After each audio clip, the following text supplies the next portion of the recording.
some of the formations or maneuver exercises that you're doing with the Philippines in terms of what are a couple of the potential threat scenarios you're looking Yeah. So we focus on their bread and butter. We call it being brilliant in the basics, right? And so an infantry battalion must be able to conduct an attack. It must be able to conduct battalion attack, use its warfighting functions, use its intelligence to drive indirect fire, use their fires. They need to protect themselves with all different pieces of equipment that have come. They need to be able to sustain themselves, and they need to be able to provide mission command for those organizations. All organizations need to do that. U.S. forces, Philippine forces, we work together, we train each other on how we do those things. That's what we're focused on here in the Philippines right now, our bread and butter. How do we do those attacks? So there's an enemy that is in the valley, that is special purpose forces, right? They have a disruption zone. The enemy would be coming in from one direction. So what do? We have to defeat those special purpose forces, and then we have to conduct a company attack. We have to synchronize our fires and our maneuver. We have to sustain the force. We have to evacuate our casualties. These are bread and butter. This is what we call blocking and tackling.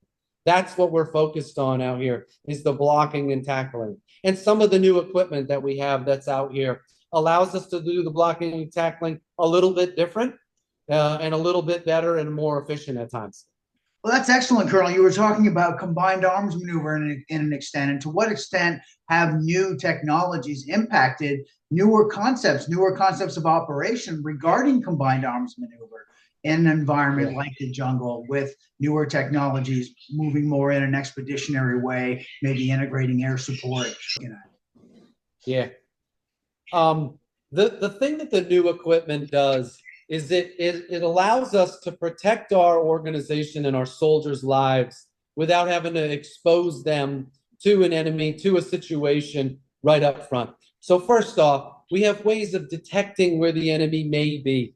Use of UAS, small drones, larger drones, stuff like that allows us to figure out where our adversary might be from a standoff, from a distance.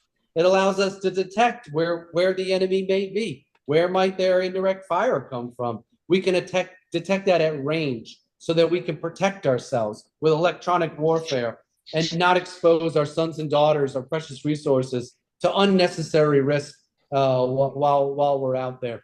It allows us to see the enemy. It allows us to sense the enemy. And it allows us to strike the enemy with precision, whether that's right up close or that's at a distance. And again, not expose our sons and daughters to that if it's unnecessary. Those are some of the things that we're doing right up front. That's excellent. That's excellent. Well, how do you handle the interfaces or the joint communications or the transport layer connectivity with the Philippine forces so that you are, as you say, achieving that synergy, that synchronized effect? Yeah. What we're able to do is we're able to use multiple platforms. We have lots of redundancy. We don't focus on one platform or one thing to do anything. At the tactical edge, they're almost using nothing.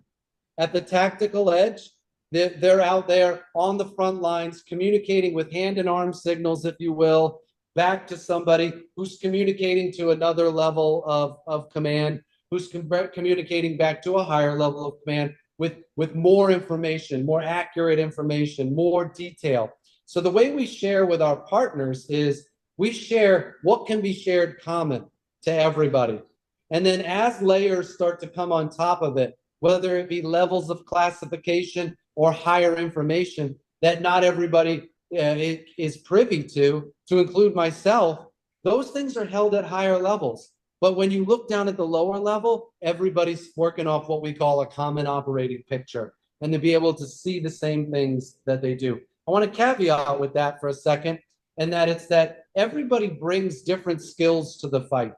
And so in this one specifically, our Philippine counterparts, they know the terrain, they know the local people, they know what's going on, they understand that. They can help us with local support. They can help us with knowing the area. That's why relationships are the most critical thing that there is. the trust that we have built with the Philippine Army while we're out here is worth its weight in gold. Because all I have to do is turn to my counterpart and say, I need help in this area. Can you go conduct reconnaissance of that route? And he says, I know that route. I go up and down that route every time I go to visit my family. I know that way. That route will work. This route won't work. We got to go a different way. That is only comes if they trust me, if they know me as Matt, they know who I am, they know we know each other, we've trained together, and that's what we're doing out here, building relationships, building readiness, so that in a time of crisis, it would be, Matt and Fernando on the phone talking to each other. That's excellent. That's excellent. Well, it calls to mind. I'm glad you mentioned that because it calls to mind the larger picture about expanded and strengthened U.S. military presence in the Philippines for the purpose of allying with the Philippine forces for protection and deterrence. More bases are going up. The Typhoon MRC medium range missile is now there. How are you seeing the broader picture in terms of increased cooperation with the Philippine forces to keep us a safer Pacific? Yeah. I think in the broader perspective, from a combat training center, it's the exercises and the relationships that we're building are permeating everywhere. We've got relationships with the Philippines. We've got building relationships in Malaysia, building relationships in Indonesia, building relationships in Korea, building relationships in Australia, building relationships in Japan. Every one of these. We're not picking, again, we're not putting all our eggs in one basket in one area. What we're doing is we're building these relationships.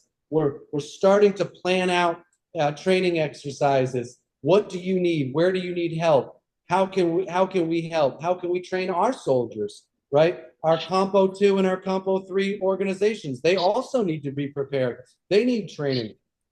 So we marry those similar type of organizations up, and we use those to complement each other in as many places as we can throughout the region. That's what we're doing. That's excellent. How do you help prepare against newer kinds of threat dynamics? I imagine the training incorporates a recognition of the changing threat environment, something like drone swarms, counter UAS. Is that part of your training, and how might that be expressed? Yeah. So the way we attack that is that our combat training center is tied in with the other combat training centers. What's happening in Europe? What's happening with the Russian-Ukraine war? What are we learning? What lessons are we learning out of there? What's happening back at NTC? What are they training on? What are they learning? What new equipment? What are they learning in the more of a wooded environment at JRTC, a dismounted light infantry unit? And what we do is we combine all that with the 25th Infantry Division, with 1st Corps, and we say, hey, here's what we think works for our region with our partners. And we start to develop what we call a scenario. And so we develop a scenario that allows us to put things to happen throughout the multiple days that allows us to get after some of those training objectives is what we call them.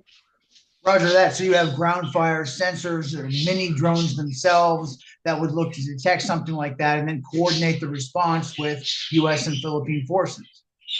Yeah, for 100%. We bring in that new equipment. We have the ability to see the enemy. We use that equipment to sense the enemy. That allows us to strike the targets that we are looking at. And depending on what level of importance those are, we can determine what type of munitions we would want to use against them. That's the kind of training we need our soldiers to be doing. Not just learning how to use the equipment, but learning how to employ it in the most effective way possible. And so what we do is we use our other equipment against each other. And so if we have electromagnetic, equipment, we will put that forward with the OPFOR and see if our Blue 4 can pick that up. See if they are able to figure out what the enemy is doing. See if they're able to use the drones to see the enemy and not expose their soldiers unnecessarily. And that's how we're taking the new equipment and the lessons that we're learning. And it's happening right now. It happened last night.